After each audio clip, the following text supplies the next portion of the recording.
But right now, we started the show with breaking news about Martin Bashir resigning from MSNBC. Joining us now is Noah Rothman, editor and writer at Mediaite.com, a fine site. Hello, Noah. How are you? Hi, Steve. I'm great. Thanks for having me. Well, it's my pleasure. Okay, so your reaction, we went through the chronologically what happened earlier in the show, and most folks know by now that it was about 3 weeks ago, I guess Friday will be 3 weeks, that he said what he said about Palin. Then on Monday, the next Monday, he apologized, and he disappeared last week, Thanksgiving week, and now he resigns. Yeah, and it wasn't really unexpected once you get and you kind of know how this works. Once you get into the second week of quote-unquote vacation, they're really just beginning to look for a way to replace you quietly. And my reaction is sort of melancholic, actually. What Bashir said was reprehensible. It's in a long line of reprehensible things that he said. It's part of the editorial nature of this network, which has really gone beyond the pale. I'm sort of glad that they're pulling back on it. But at the same time, it's not really anybody's fault on his production staff for what's happening to them. And it's really never a welcome development when somebody is let go for something that they've said. And it negatively affects a lot of people around them. So I feel for his staff, not necessarily Mr. Bashir. All right. Well, someone of authority on the show, certainly an EP. I don't know what's going to happen to them. I don't know. Maybe you know more about it than me. I mean, did they wipe the whole staff out, or might some staff go on to the replacement show? But certainly, he did not come up with that at the top of his head. This was something that was scripted. It had to be read and talked about in advance by the people who run the show.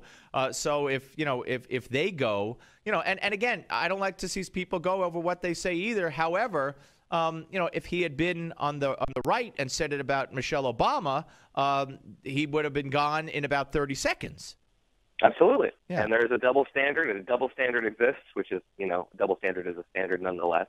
But absolutely, somebody signed off on that, producers, line producers, somebody input that into a teleprompter. Everybody should be disciplined who is involved in that episode. And maybe a firing is appropriate. I'm on the fence about that.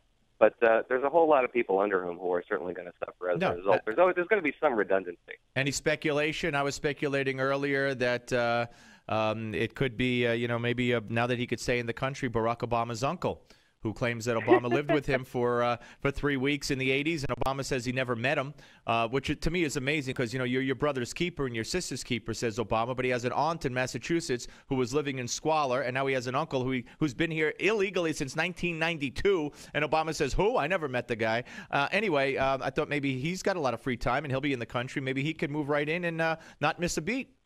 It sounds like a good suggestion. There's probably a contributor contract in the works for him at some point down the line. Yeah, I know. You're absolutely right. All right. Chris Matthews, speaking of MSNBC, is going to be interviewing the president tomorrow. I want you to listen to cut number 20, what he had to say about that.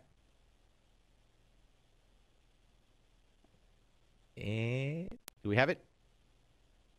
I'll say this to the people watching from the White House, that if you watch Hardball, and the way that we've handled that issue and all the other issues to where we put our focus, I'll be doing that Thursday night. I'll be talking about executive accountability and the strange way of this rollout as it has occurred.